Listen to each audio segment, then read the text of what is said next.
This is a Mother's Hustle. I love to interview moms from all different walks of life, whether they're single, married, and that are entrepreneurs and working through a higher part of themselves and working for something bigger than themselves.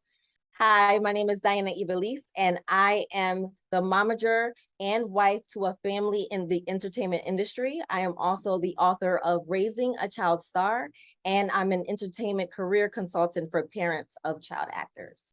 Some people, I feel like parents, it's hard to, I think it's hard for parents to trust. So they come in a group and they're like scoping it out. They've been in a group. Some people have been in a group for a year, 2 years, but they still have this, I think this trust factor, because in this industry, it's so hard. It's so hard to find people that are not there to take advantage of you. How did you get your children into, I don't mean how, like what steps did you take? I mean, like, how did you want to get them involved? My oldest daughter, when she was about 9, she just kept talking about wanting to be on TV. She wanted to be like the next like Hannah Montana kind of deal. Like that's what was out at that time. iCarly, all those shows. Yeah.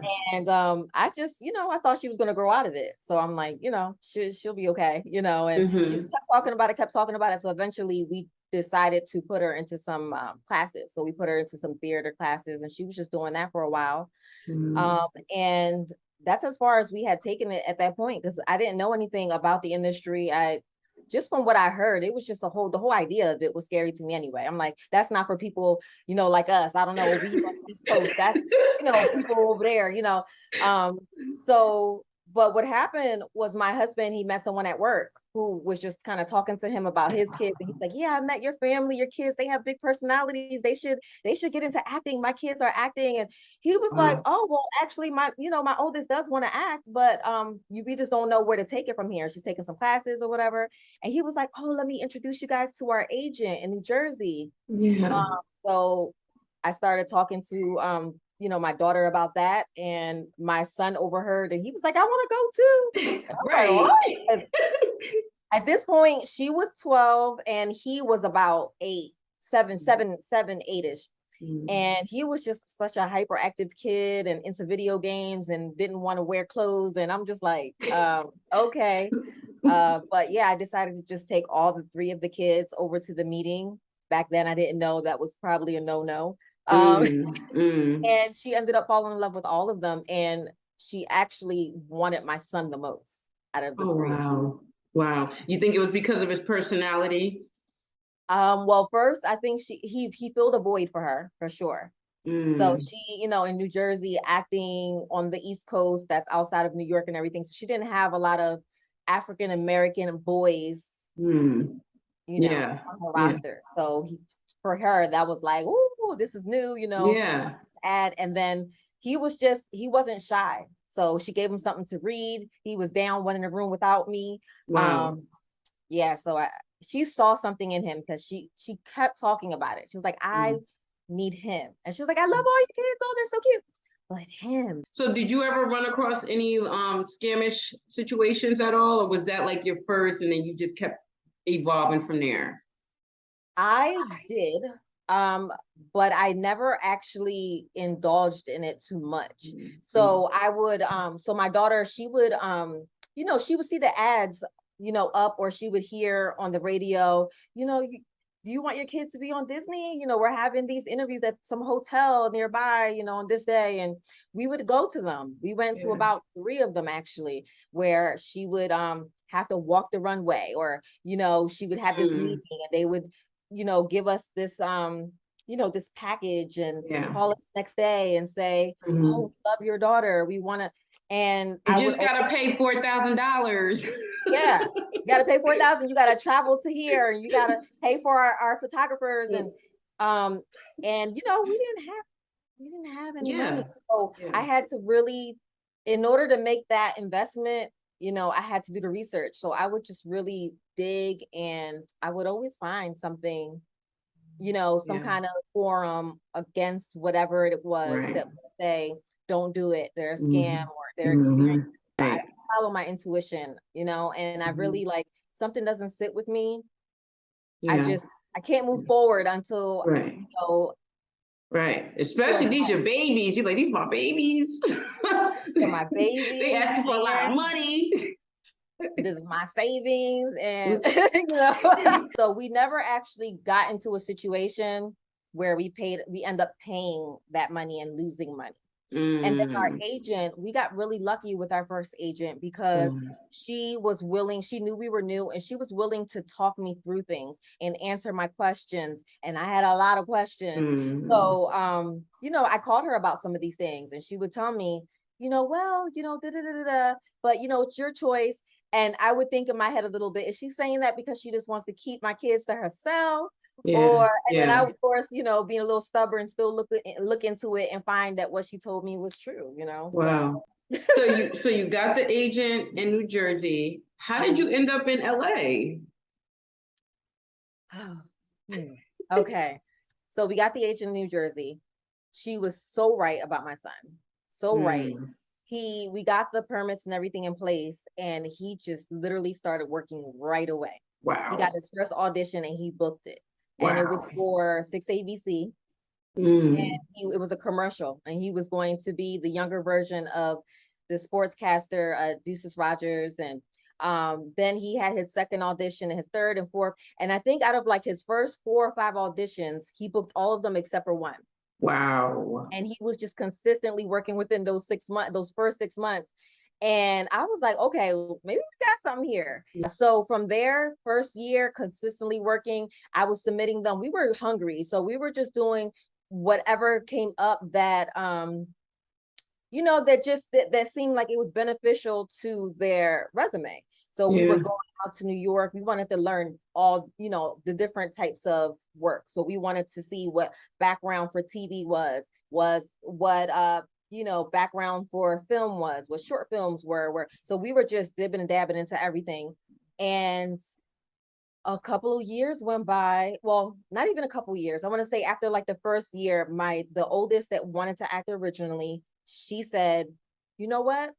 I think I want to be behind the camera. She was on a set for a short film, and she was seeing all these NYU students filming, and they were, young kids, and it made her excited. And she was asking questions that let her behind the camera. And that just sparked a fire in her that just never went away.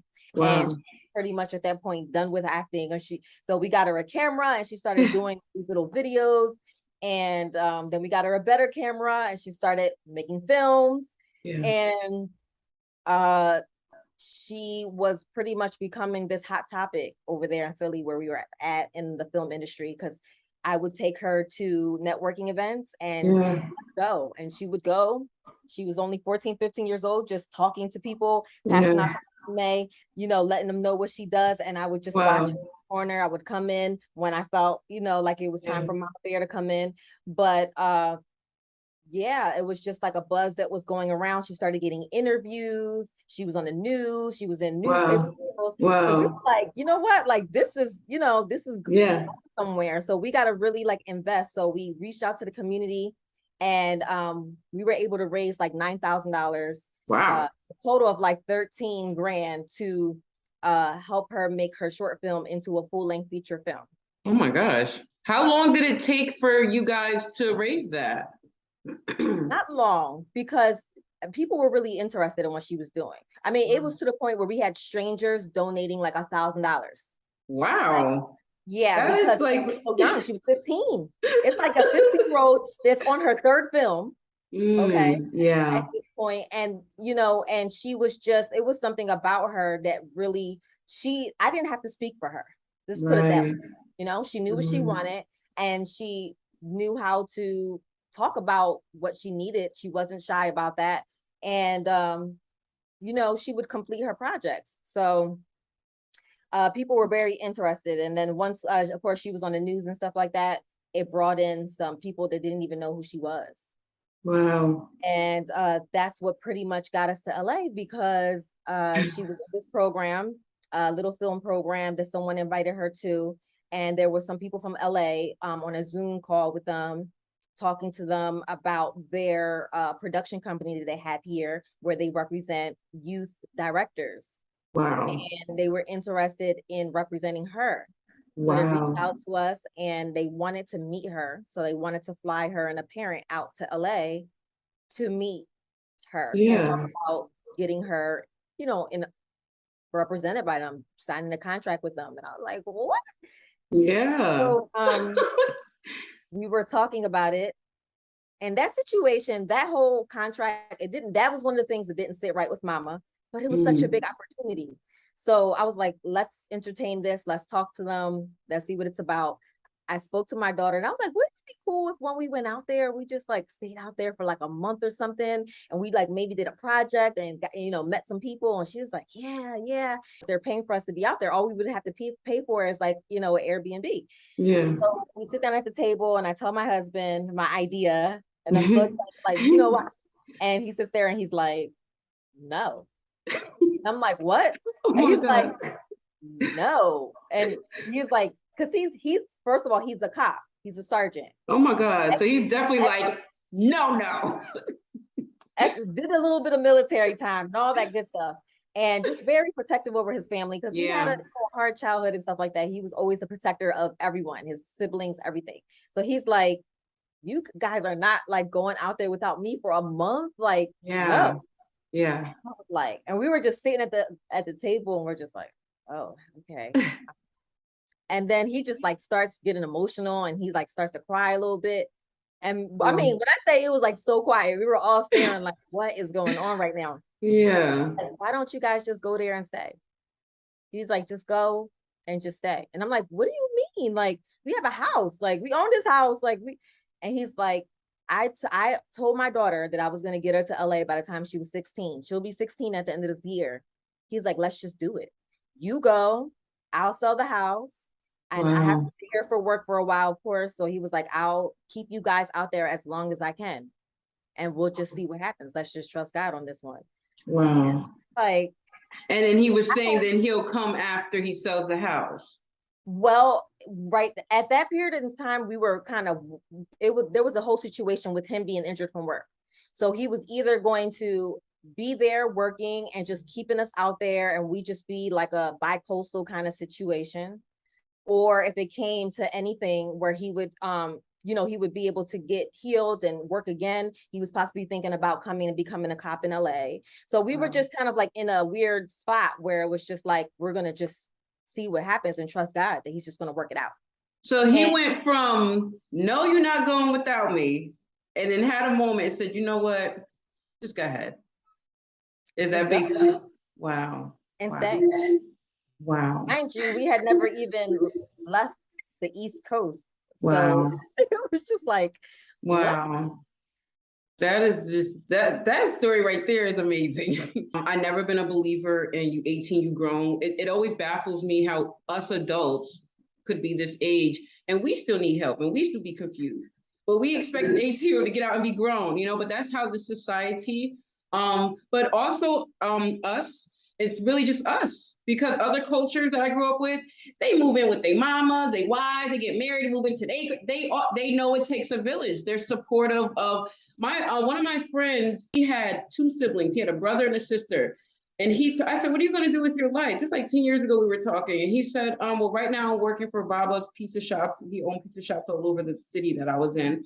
He was like, once my sister is done with med school, then we're going to rotate and it's going to be my turn to go to school. Like, this is how they supported. They all were pouring the money into her going to school, took out no loans. They all were pouring the money to her going to school. And then she would start working, rotate, get married, and then they would pour the money. Like, we the only ones. It's so funny you say that because we actually, as a family, had that same conversation.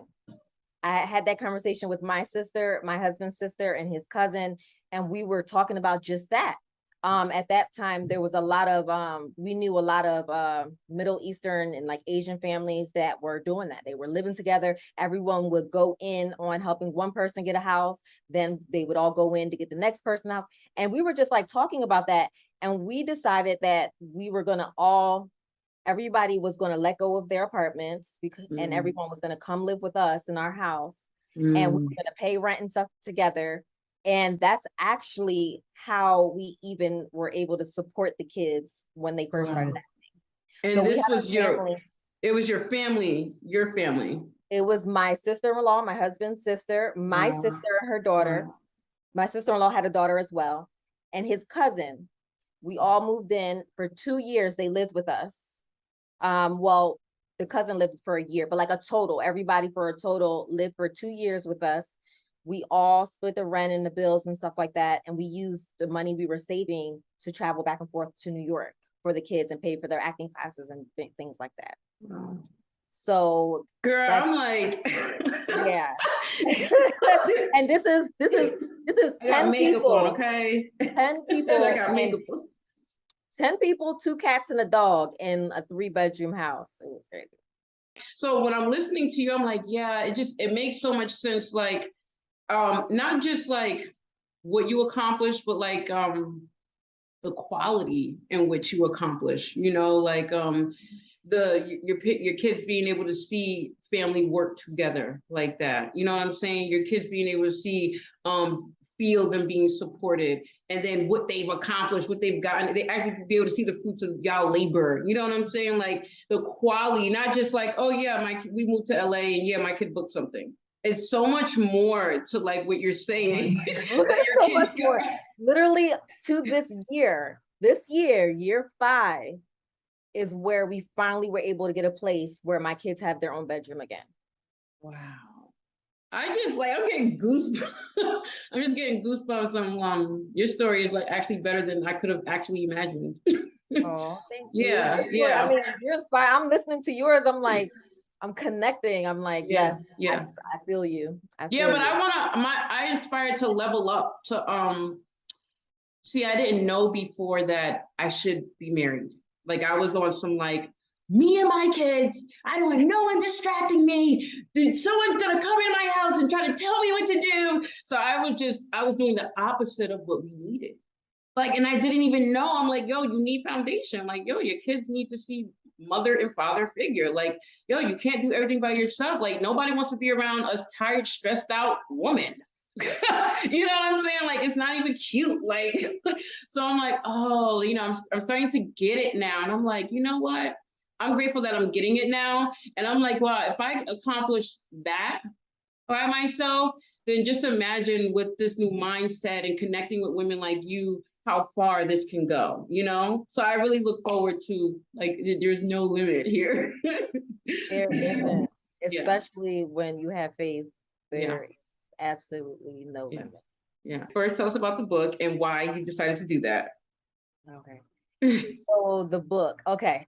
So when we first moved here, I'm not gonna lie, even though I honestly did have, and I don't know if it's faith because I was scared, right? But there was something in me that I knew everything was going to be okay, even though, and I think that the fear just came from childhood. It came from, just how I grew up. There was always some kind of anxiety, always some kind of worry, fear growing up. So I think I was just used to that emotion, like connecting that emotion to something new, something unknown. But I knew that everything was going to be okay. So when we came, I said, I'm going to start documenting all of this because this is crazy. Like I didn't just move across the country, but I moved across the country without my husband and I have 2 kids and I'm just out here. I went from being like 19, moving out my mom's house straight in with my husband. So I've never even lived on my own. And I done moved across the country by myself with my 2 kids. I'm like, I have to document this. Something's going to come out of something great is going to come out of this. And then parents will reach out to me. In the meantime, this is always since like year 1, I'm sure in my inboxes, like, how do you do this? Question. Can I speak to you? I just need to know. And I'm like, you know what? It just kept eating at me. And people kept saying, every time I was talking to somebody about my story, girl, you need to write a book. Girl, you need a book. Girl, a book. And I'm like, I'm going to do this. I honestly don't even think I had the confidence in my own self, but everyone else, my family, especially my husband, was like, you could do this. You can do this. Like, do this. I'm a Muslim, so I'm a big fan of like the stories of the prophets. A lot of people who were anointed to be leaders, they didn't choose it. You know what I'm saying? Like when people needed their help, or it wasn't like, oh, they were literally anointed. Like the people kept coming to them. The people were, you know what I mean? So I just want to say that because you're like, I don't want to take any credit, but I mean, credit is where it's due, and that's normally how leaders are born. It's because there are people around them that need their guidance, and they're just literally pushed into being anointed. So it's so funny you say that. So I'm gonna tell you after the meeting because I'm not gonna take up this time for it. But everything you're saying, I'm like literally just getting chills. Yeah. But my daughter recently was telling me something like that. Yeah. And she was like, I've been doing some research, Mom. And she was like, you have some pastoral qualities. I'm like, all I hear is the word pastor. So I'm like, pastor. And she was like, no, just listen. And she started saying some of the things that you were saying, basically that, you know, she feels that I was chosen to help people and just the way, because I did a whole shift. So my background is cosmetology. Wow. So I was a hairstylist and a makeup artist, and I had a beauty salon before I came to LA. Wow. And the whole way that things happened where I had to actually close my salon. So I finally opened my salon. My husband says he's joining the military. I'm like, what? And then I just opened my salon, 4 months in, I find out I'm 3 months pregnant. I'm so done. And then my husband is going to be leaving to the military the same month I'm having the baby. Oh, and that's a lot. That's salon is just, so I had to close the salon, and closing the salon is what kind of led to him to the way, it's just the way everything happened. I just really truly feel like I'm supposed to be doing exactly what I'm doing right now. And I feel like it's going to lead to something even bigger. Yeah, because as I'm listening to you, it sounds like you really just aligned yourself. Like it wasn't like you weren't against what was happening and what came your way. You was like, you submitted to like whatever the will of the creator was. And it was like blatantly clear. God is like, come on, you know, especially when it's coming through our children. My children have been like, huge guides in my life. Like I'm who I am. And, having children for me is like having a mirror up to my face 24/7. Like you gotta know who you are. You gotta face who you are. You gotta know living your truth. If you want to raise, you know, decent humans, if you want to hold yourself accountable, and children make you hold yourself accountable, you know? So it sounds like that's what you were doing. You're like, you know what? I'll go ahead and, you know, it may seem a little difficult right now, but you weren't, you know, when people are like, oh, well, it was scary, but there would be no courage without fear. You know what I mean? You can't say you're courageous. And to say you're courageous is admitting that you were scared, because that's where courageous comes from. It comes from facing a fear. So you're courageous. And that's always going to be aligning yourself with your purpose. And the funny thing about purpose is like, it's always going to lead to other things. Like there's no like, okay, I'm going to do this and then I'm done. Because you don't know where, like you don't know who you're gonna run into. You don't know who else is gonna need you. You don't know, especially when you're answering to a higher calling. Like it's just, matter of fact, especially because energy never dies. It's like literally what you're building now and your children, and even when you pass on, it's literally gonna go on forever. And that's the dope part about actually like doing this. Yeah, our family, like we do understand that this is not about us. It's not about us. And I think the one thing that keeps us even grounded and continuing to grow is that what we're doing, we're always working towards how this is going to help someone else. How can we help someone else? What can we do with our platforms? It's never just a settling thing of like, oh, okay, you're an actor, I'm this, I'm that. Okay, let's eat steak dinners. You know, we are a family that, you know, a charitable family that helps nonprofits, and we have a nonprofit, and we're just always trying to see how what we are doing can help somebody else, because that's what it's all about. Like people don't understand, we're not here for ourselves. We all were here for a reason, and it's our duty to fulfill that purpose, you know. And I think that was one of the reasons why I decided to even start to help parents and really be an advocate for the industry, because I just released actually this video on TikTok actually recently, where because I was at church and I was talking to a couple of ladies that I heard talking about acting, and you know, as soon as I said that my kids were in the industry, she was just like, never put my kids in the industry. And I get that so much, like so much. And I'm like, I don't know what you've heard, you know, what you've read, Yeah. and things like that. But if you keep your kids close, if you keep your kids close and you really educate yourself and you're there for the right things, your kids will be okay. You know Yeah. what you heard, it's a shame, but it's because Yeah. certain practices that were happening, is because there were certain protections that weren't involved, is because some of the parents had they were in it for the wrong reasons. Right. I'm like, but I know me and my children, and I Right. know my friends who we've gone through, this together. Our kids are good kids, Right. and there's Right. been nothing but great things. Yes, there's rocky times, and when is there not, when you're doing something amazing? Everything's Right. going to be perfect. But and it was just funny because by the end of the conversation, she starts talking about how her kids are about to be in this play, and oh, I was gonna put my daughter in modeling when she was younger. And I'm Wow. just like, You just say. I think that's just one of the reasons why it's so important for us to share our story, to share the good part of the industry, and just educating the parents so they know how to keep their kids safe in the industry. Right. Right. In New York, I ran into one scamish type of situation, but like you were saying, like I didn't indulge all the way. I was just getting my feet wet and learning what was going on. I've always been the type of mom, like, whatever we see in our kids that they're naturally doing, right? Like to like help them like mold that, like turn that into a skill and something that they could be doing and make a great living from, because it makes them happy doing it. I really trusted what we were here to do. You know what I mean?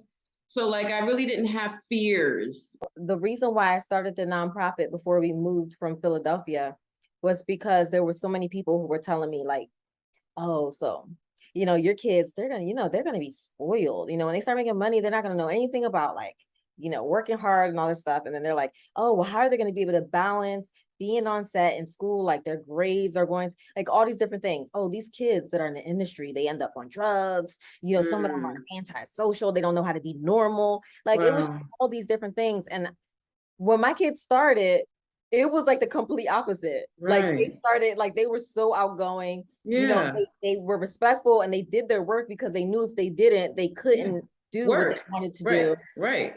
Their grades were going up. They were like honor roll students. I was like, this is just the complete. And I was like, I have to do some research. So I started researching the arts in general, just kids being in the arts and what it does for kids, and how they actually use some things like music and stuff to help kids with math and like all these different things. And I'm like, I want to advocate for this. I want to actually help parents, because every time I would talk to a parent their kid was even interested in anything, dancing, singing, they were like, well, I don't know. Like, I don't have the time. I don't have the money. So I started the nonprofit, and that was to provide opportunities and like resources and information. Right. Okay, And there you now go. we're to the point, we're here. We're actually funding, like I'm partnering with my son, and we're funding kids to take classes. Wow. So that's been really, really cool, because now it's like, Is it in Philly?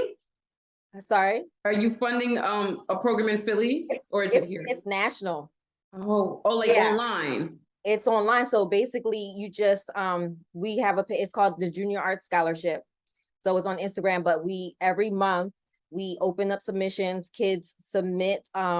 It's just kind of like an audition. You say where you're from, you do your talent, and then we choose one kid a month, and we fund their classes up to $300 for whatever it is, as long as it's related to the arts. Right. Wow, that's amazing. That's dope. I love that. I can't wait until we figure out how we could collaborate with this stuff, man. Yeah, this is dope. But it's fun. That's what I was trying to say earlier, that this is bigger than us. Yeah. It's bigger than us. Yeah. Absolutely. And we're just breaking stereotypes. Dad hit me up about a month ago, and he said, how you do that? That's how he spelled it. How you do that? Like D-A-T, how you do that? I said, he's so silly. I think he was from Chicago, hood type. So I messaged him. I said, hey, how you doing? What's the question? And then he said, I just didn't think. Actually, he started voice recording me. He said, I just didn't think that there's actually Black folks like us that got their kids on TV or modeling or doing stuff. And I was like, I just said to myself, like, wow, there's people really still think like this. You know, even though they see it, they I still was think about to it say, can't. so when you see it, what you think they're being painted or They something? still think it can't be them, Yeah, even though yeah, they seeing it, you know, and that kind of breaks my heart. But it's also still cool that they're like, like, you know, like, how do I do this? Like, you know, so I was just like, so what you're saying is true, like, especially us, you know. yeah. You know, I told you that, like in the beginning of our journey, I was just kind of like, for me, it was like, okay, theater classes, like, Mhm. you know, what do we, you know, do from there? Like, I don't know anybody who's ever done anything like that. Like, Yeah. can we even do something like that over here in Philly? Like, I didn't know. Like, I was just like, I Yeah. didn't know anything about that. Yeah. So now, you know, a lot of my inquiries and stuff come from Philly because I feel like, you know, we're not the only ones that feel that way. And I do Right. see some parents who are going in circles, you know, staying Mm. in that Philly space, Yep. the industry that's there within there. And I keep telling them, like, you guys got to break out into New York for you guys to move to the next level. Yep. Um, New York is your nearest Yeah. you know, film industry.